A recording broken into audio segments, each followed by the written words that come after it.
예수님 말씀하신 그대로 안심하라 내니 두려워하지 말라라는 제목으로 오늘 함께 은혜 나누기를 원합니다.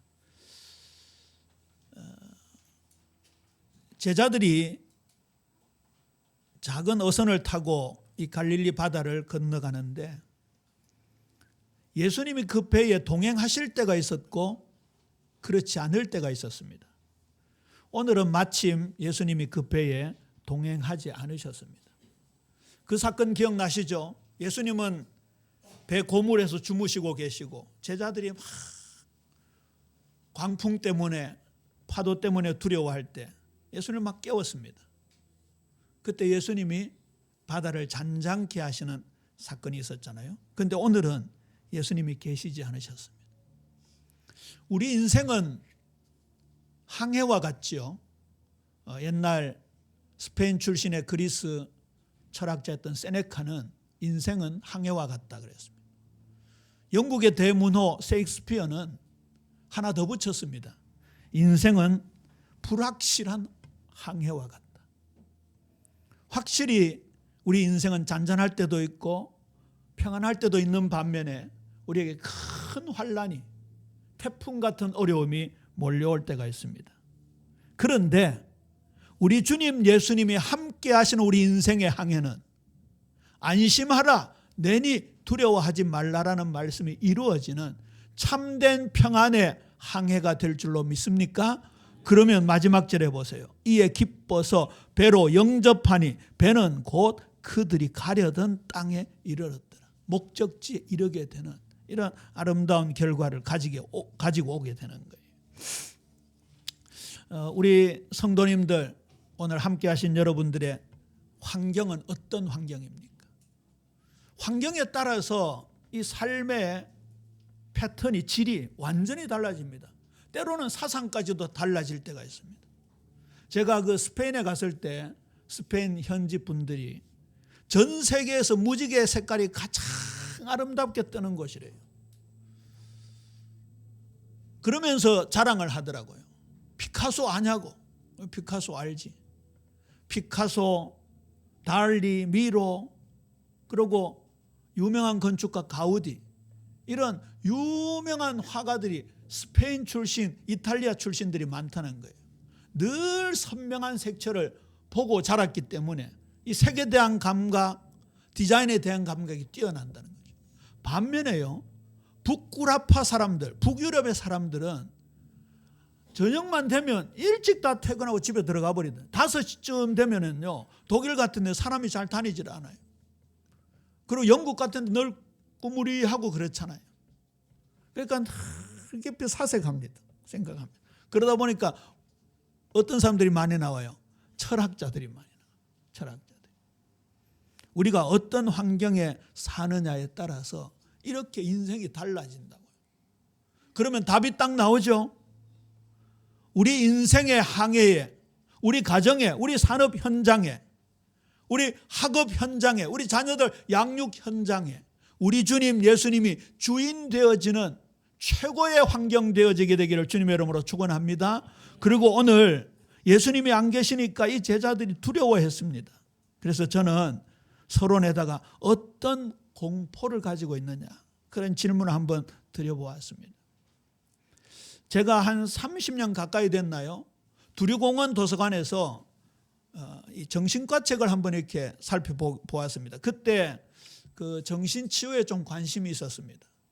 제주 시립정신병원에 매주 내려갈 때였는데요.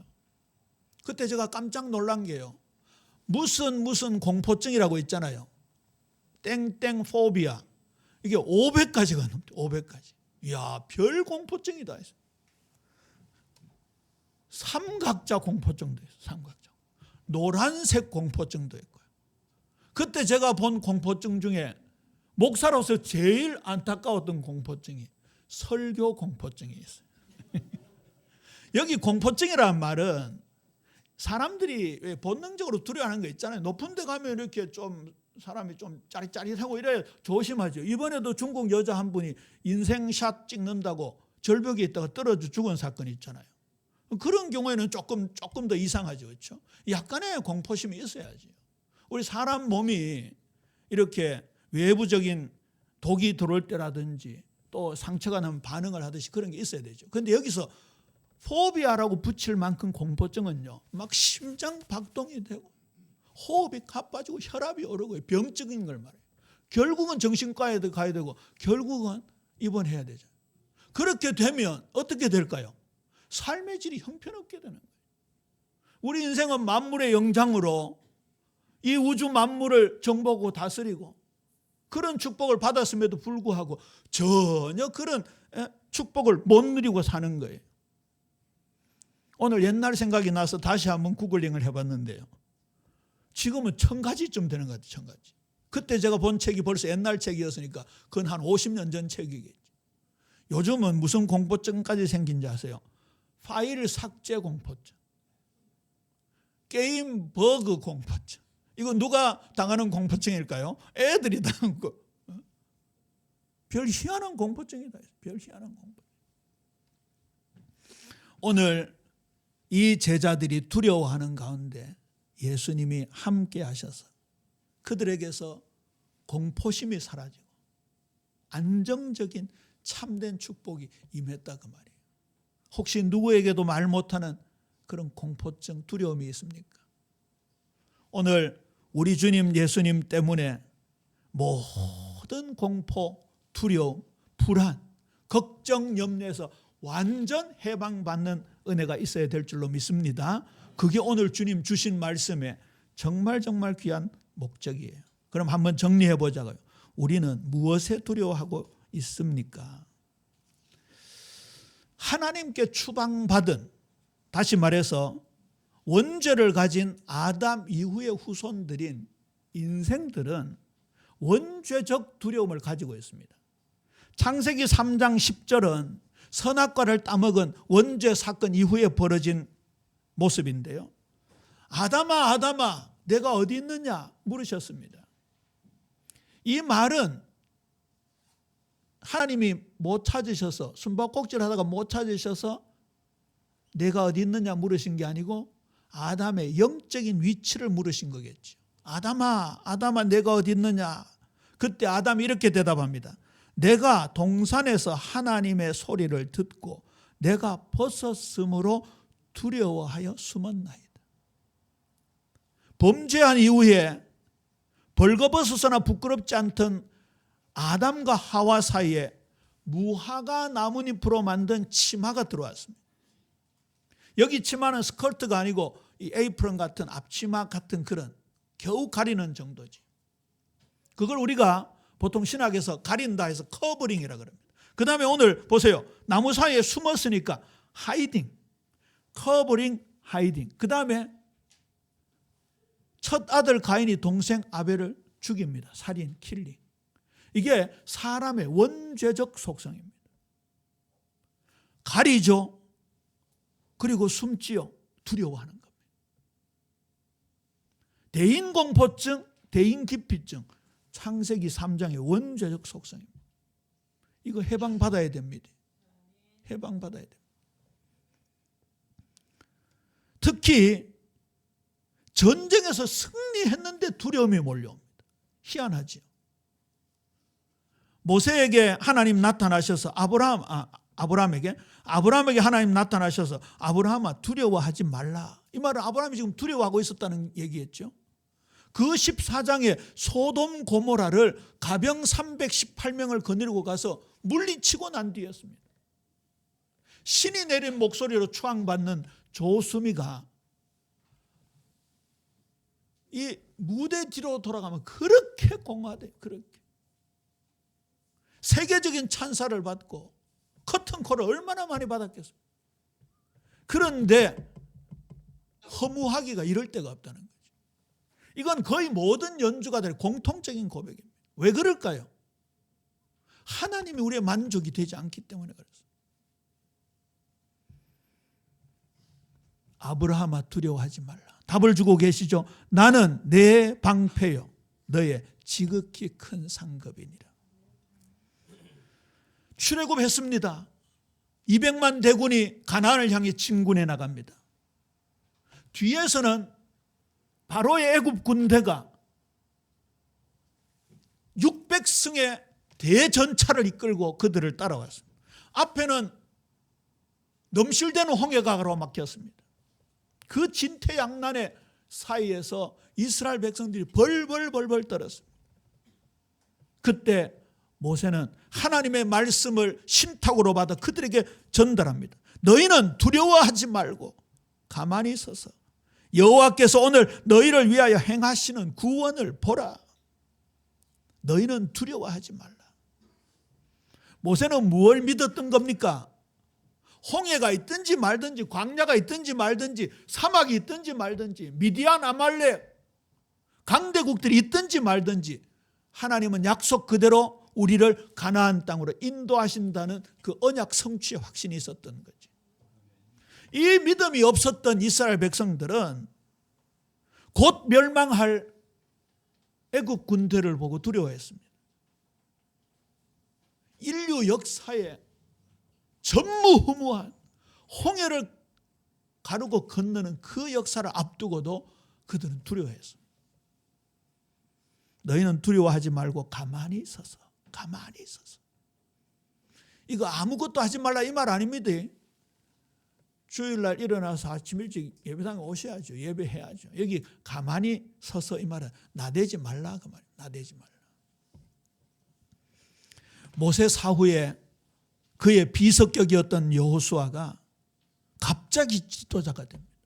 왜 갑자기냐 하면 모세는 죽을 때 눈이 흐리지 않았고 기운이 쇠하지 않았습니다. 하나님의 특별한 섭리 속에 하나님 모세를 데리고 가셨습니다. 여호수아가 얼마나 두려웠겠습니까?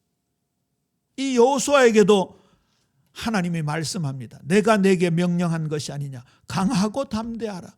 두려워하지 말며 놀라지 말라. 내가 어디로 가든지 내 하나님 여호와가 너와 함께 하느니라. 두려워하지 않는 하나님이 함께 하시고 인도하시는 축복 속에 들어가게 되면요, 어떤 면에서 여호수아는요 모세보다 더 강력한 군사력을 가지고 가나안을 정복했어요. 오늘 제자들 보세요. 이게 이제 병행구절이라고요. 마태복음 14장에도 똑같은 사건이 나옵니다.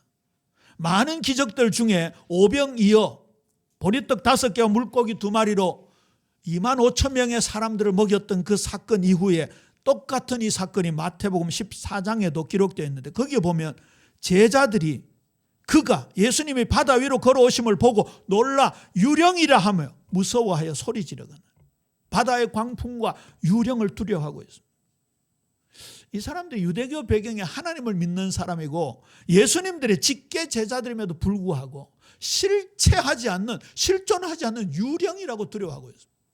이런 것들은요 평소에 그러한 문화, 뭐 어른들로부터 동네 사람들로부터 들었던 그런 것들이 이 마음속에 들어가 있었겠지. 자, 이때 예수님이 말씀하십니다. 마태복음 14장 27절부터 보면요, 예수께서 즉시 이르시되, 곧바로 말씀하십니다.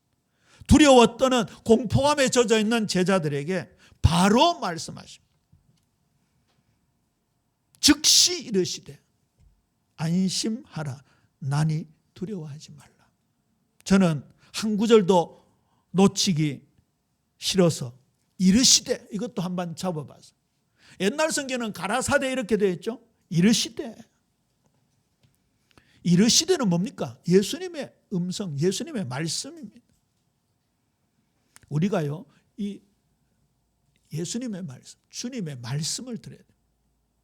대부분 서신서의 기자들이 첫 대목이 뭡니까? 내가 너희에게 편지하노니. 저는 언제 그 대목이 그렇게 와닿더라고요. 그냥 읽고 지나갔던 것인데 내가 너희에게 편지하노니. 고린도 교회, 갈라디아 교회, 에베소 교회, 또 가이오에게, 디모데에게 편지하노니. 이 편지가 바울이 특정한 교회에 특정한 사람에게 편지한 게 아니잖아요. 저와 여러분에게 성령의 감동 감화로 말미암아 하나님이 우리에게 들려주신 말씀인 줄로 믿어야 될 줄로 믿습니까? 이르시되 안심하라. 확신에서 나오는 용기라고 합니다. 거의 대부분 영역본에서는 용기를 내라 이렇게 번역하고 있어요. 예수님이 함께 하시는 확신을 가지고 용기를 내라 그 말이지. 우리가 실체도 없는 유령을 보고 두려워할 때도 있고, 그렇죠? 마시멜로 공포증이 다 있어요. 마시멜로 공포증. 왜 그럴까요? 마시멜로 먹다가 뭐 목이 걸렸는지. 우리에게는 맛있는 건데 어떤 얘기는 공포예요. 여러분 어떤 공포가 있습니까? 안심하라. 내니 두려워하지 말라. 주님의 음성 듣게 되기를 주님의 이름으로 축원합니다. 여기 내니라는 이 단어가 너무 기가 막힌 단어입니다. 출애굽기 3장 13절에서 14절에 보면요, 가시떨기 불꽃 가운데 여호와 하나님이 모세에게 나타나셨잖아요. 그리고 모세에게 이스라엘 백성들을 출애굽시켜서 저 팔레스틴 가나안 적과 꿀이 흐르는 땅으로 인도해서 가라. 사실 모세가 과거에는 이집트의 왕자로서 자랐지만 이제는 도망자 신세로 80대 노인이 되었습니다. 이스라엘 백성들 중에는 장로들도 있고 원로들도 있고 그리고 기골이 장대한 그런 청년들도 있는데 그들에게 가서 이 말을 전하려고 할 때 내가 누가 전하더라고 합디까라고 하나님께 물으니까 그때 하나님이 대답하신 말씀이 뭐예요?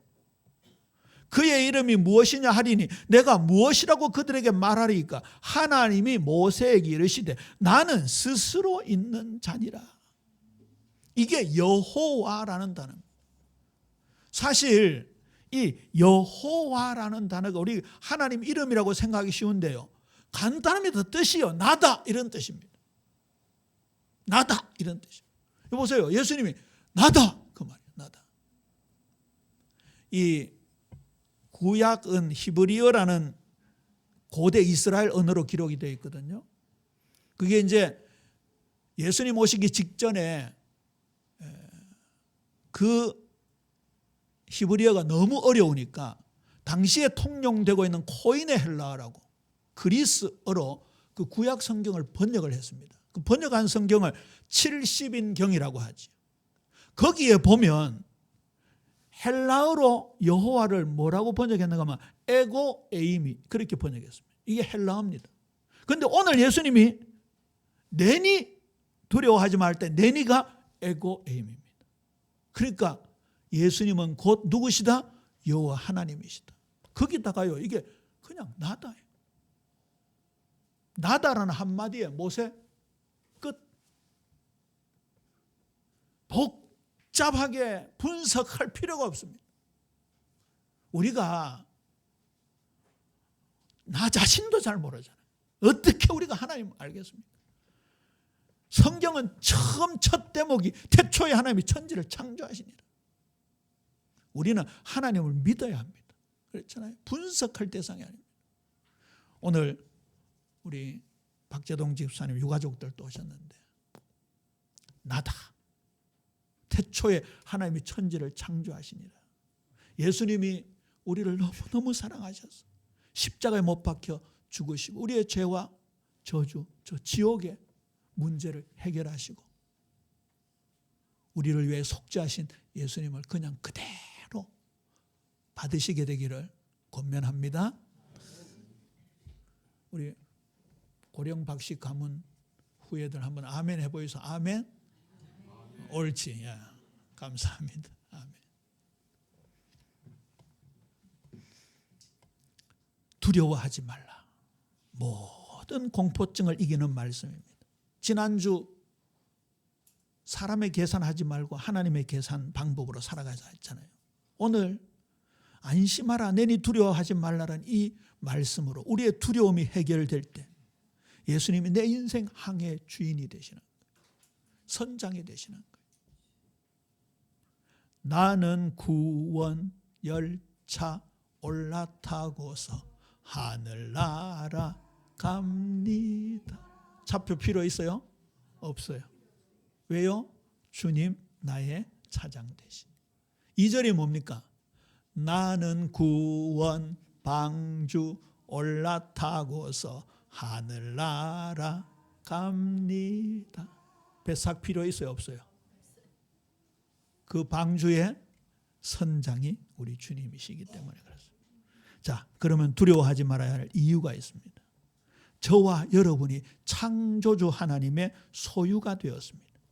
이사야 41장 1절입니다. 야곱아, 너를 창조하신 여호와께서 지금 말씀하시느니라. 이스라엘아, 너를 지으신 이가 말씀하시느니라. 너는 두려워하지 말라. 내가 너를 구속하였고 내가 너를 지명하여 불렀나니 너는 내 것이라. 하나님이 우리를 찾으신 거예요. 그렇잖아요. 하나님이 우리를 사랑하시죠. 저는 아까 우리 찬양대 찬양하는데 벌써 두려워하지 말라는 내용이 나오더라고요. 그리고요, 끝까지 우리를 사랑하시는 그 주님의 사랑이 막 담겨 있는 거예요. 우리 사랑은 오르락 내리락 하잖아요. 그렇죠? 로미오 줄리엣, 러브 스토리, 그 사랑은 영원하지 않습니다. 그런데 우리 주님 예수님의 사랑은, 하나님의 사랑은 한 번도 변하며 한 번도 끝까지 사랑해. 끝까지. 시편 27편 1절입니다. 여러 전장을 누비던 다윗이 왜 불안하지 않았겠습니까? 왜 두렵지 않았겠습니까? 이 다윗이 두려워했다는 구절도 여러 대목에 나옵니다. 그런데 그는 이렇게 깨닫습니다.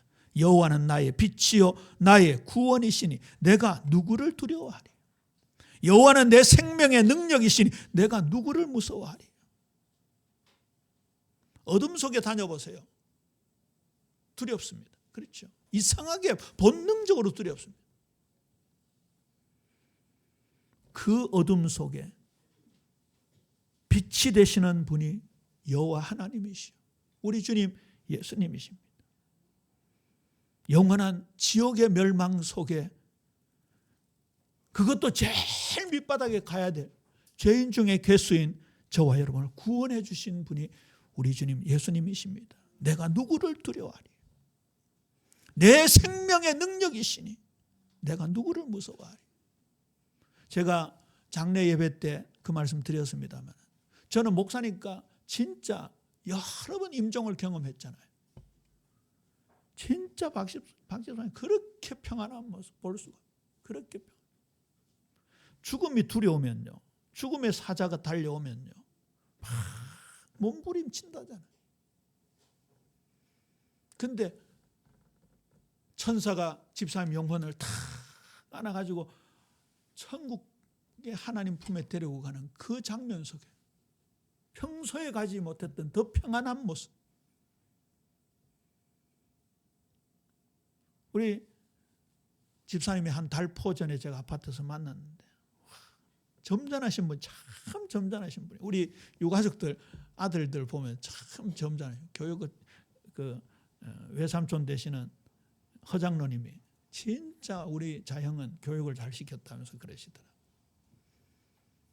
그렇게 점잖으신 분이 그날 그렇게 어린아이처럼 막 이렇게 펄쩍펄쩍 뛰면서 저를 막 안고 그러시더라. 목사가 뭐 그렇게 뭐 자주 찾아뵙지도 못하고. 그런데 왜 그러실까요? 이 저를 통해서 하나님 말씀 받고 교회를 통해서 이 복음 듣고 그런 확신이 있으니까 그러셨을 거란 말이에요. 저와 여러분에게는 죽음 따위는 두렵지 않는 하나님의 자녀의 축복받은 줄로 믿습니다. 우린 천국의 소망을 가지는 거예요. 요한복음 14장 27절입니다. 평안을 너희에게 끼치노니 곧 나의 평안을 너희에게 주노라. 내가 너희에게 주는 것은 세상이 주는 것과 같지 아니하니라. 너희는 마음에 근심하지도 말고 두려워하지도 말라. 어떤 면에서 예수님은 우리에게 이것 주시려고 오신 거예요. 이것 주시려고. 세상은 해결할 수 없어요. 세상은. 제가 허장님 통해서 들었는데 뭐 우리나라에서 유명한 애널리스트도 계신다 하더라고요. 증권 분석하시고 자랑을 이렇게 조카들 자랑을 많이 하시더라고요. 돈이 평안을 줍니까? 권력이 평안을 줍니까? 지위가 평안을 줍니까? 그렇지 않습니다. 가진 거 없어도, 배운 거 없어도, 심지어 우리의 몸이 약해도, 심지어 내 눈앞에 죽음이 와도 예수님은 우리에게 평안을 주시기 위해서, 세상이 줄 수 없는 평안을 주시기 위해서 지금 이 시간 우리 가운데 임한 줄로 믿습니다. 그 예수님이 우리와 함께 하십니다. 그 예수님이 우리 연생 여정 목적지인 아름다운 소원의 항구로 인도하십니다. 저는 이 말씀을 묵상하면서 과거에 감동적으로 읽었던 시편 107편 말씀이 생각이 나더라고요. 우리 시편 107편 28절, 30절 올려드렸으니까 우리 함께 읽어볼까요? 시작. 이에 그들이 그들의 고통 때문에 여호와께 부르짖으매 그가 그들의 고통에서 그들을 인도하여 내시고 광풍을 고요하게 하사 물결도 잔잔하게 하시는도다. 그들이 평온함으로 말미암아 기뻐하는 중에 여호와께서 그들이 바라는 항구로 인도하시는도다. 오늘 마지막 절 아닙니까? 이에 기뻐서 배로 영접하니 배는 곧 그들이 가려던 땅에 이르렀더라. 아름다운 소원의 항구로, 우리 인생의 마지막 목적지인 오직 성삼위 하나님께 영광 돌리는 그 예배자의 여정으로, 그 인생 항해로, 항구로 우리를 인도하신다 약속하셨습니다. 그 과정에 일어나는 모든 광풍과 어려움을 우리 주님 예수님이 잔잔케 하신다. 우리 마음에 걱정, 염려를 떠나보내고 공포를 떠나보내고 세상이 줄 수 없는 평안을 우리에게 주신다고 약속하셨습니다. 자, 이 말씀을 함께 찾아볼까요? 마태복음 14장입니다. 신약성경 앞쪽으로 가야 되겠죠? 마태복음 14장 30절에서 32절인데요. 여기 보세요. 13절 이하에 5,000명 보리떡 5개 물고기 2마리로 남자만 5,000명이니까 추산해서 25,000명 저는 그렇게 추산했지요. 그 오병이어의 기적 이후에 예수님이 물 위로 걸으신 사건. 이 제자들이 예수님 없이 바다를 건너가다가 광풍과 어두움 때문에 두려워하는 그때 예수님이 안심하라, 나니 두려워하지 말라 말씀하셨습니다. 28절에 보면 베드로 성격 그대로, 좀 급하잖아요. 호기심이 또 많았던 것 같아요. 예수님이 물 위로 걸어오시니까 자기도 걷고 싶어서, 예수님 저도 명에서 물 위로 걷게 해주세요. 예수님이 오라 하셨습니다. 베드로가 배에서 내려 물 위로 걸어가서 예수님께 가는데 30절 보세요. 바람을 보고 무서워 빠져가는지라. 예수님이 안 보이고 바람이 보인 거예요. 베드로가요, 갈릴리에서 잔뼈가 굵었던 사람이에요. 거기 어부 출신 아닙니까? 근육질 몸매에, 피부는 진짜 아주 막 거뭇거뭇한 어부 모습 그대로인데 바람을 보고 무서워 빠져가는지. 예수님 안 보이고 바람 보이니까 무서운 거예요.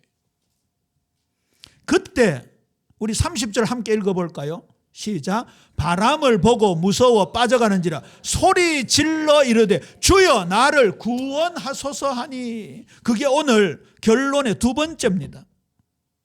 또 예수님의 구원적 손길이 필요한 것이 우리의 삶입니다.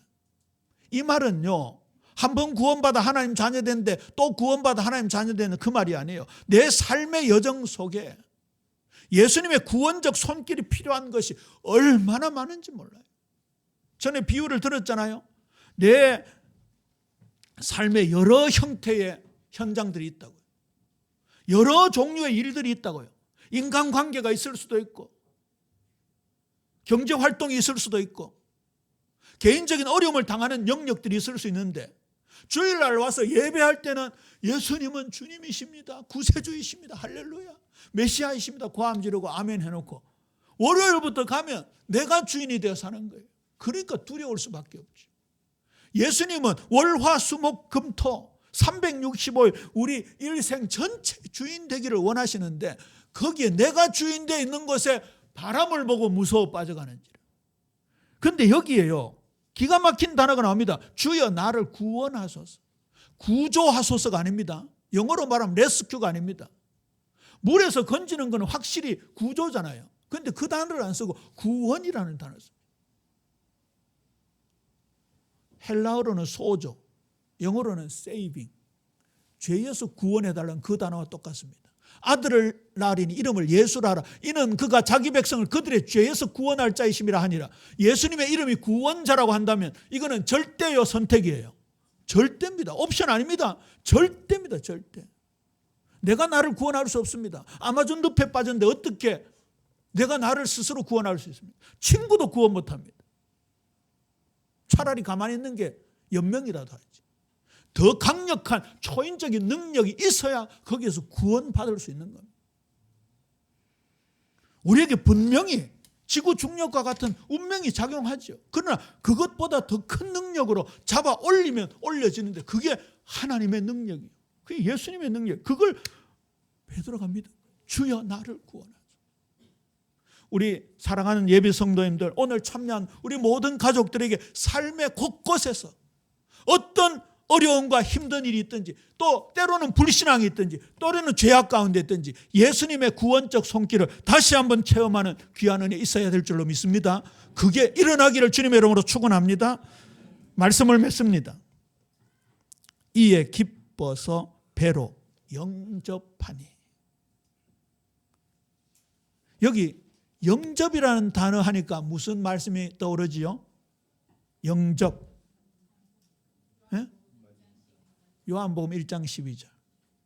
영접하는 자 곧 그 이름을 믿는 자들에게는 하나님의 자녀가 되는 권세를 주셨어요. 언제 기억납니까? 요한복음 4장 45절에 갈릴리 사람들이 예수님을 영접했습니다. 근데 그때 영접은 요한복음 1장 12절의 영접이 아니에요. 원어가 달라요. 그때 영접은 환영한다는 의미로 예수님 영접한 거예요. 예수님 막 기적을 베푸시고 2만 명을 막 보리떡 5개 물고기 2마리 먹이시고 38년 된 병자를 일으키시고 물을 포도주로 만드시니까 예수님 우리 동네 오면 좋겠습니다. 할렐루야 막 영접한 거예요. 그때 영접은 환영이에요. 환영, 웰컴. 여기 영접은 그 영접이 아니에요. 람바노. 영접하는 자 곧 그 이름을 믿는 자들에게 하나님 자녀가 되는 권세를 주셨어요. 우리 인생 여정 항해와 같다고 했잖아요. 우리 인생 여정의 배 위에 예수님 생명 걸고 영접 안 하면 안 됩니다라는 요한복음 1장 12절의 영접이 있어야 된다. 그렇게 되어질 때 오늘 맺는 말 제목대로 우리의 인생 여정의 아름다운 항구로 우리 주님 인도하실 뿐만 아니라 나 어느 곳에 있든지 늘 마음이 편하다. 오늘 예배 전에 찬송가 전부 평안과 관계되는 찬송가 불렀잖아요. 우리 사랑하는 모든 성도님들 교우들에게 이 주님이 주시는 참된 평안, 영원한 평안, 절대 평안, 없어지지 않는 평안 풍성하게 되기를 주님의 이름으로 축원합니다. 아버지 하나님 은혜를 감사합니다. 항해와 같은 우리 인생 여정에 우리 주님 예수님 이 배의 선장이 되셔서 우리에게 참된 평안 주시고 두려움, 불신앙, 걱정, 염려 물리쳐 주시고 우리를 일평생 인도해 나가시는 이 귀한 믿음으로 승리하는 우리 예빛 모든 성도님들, 이 자리에 참여한 모든 교우들 되게 축복하여 주옵소서. 감사합니다. 예수 그리스도 이름으로 기도합니다. 아멘.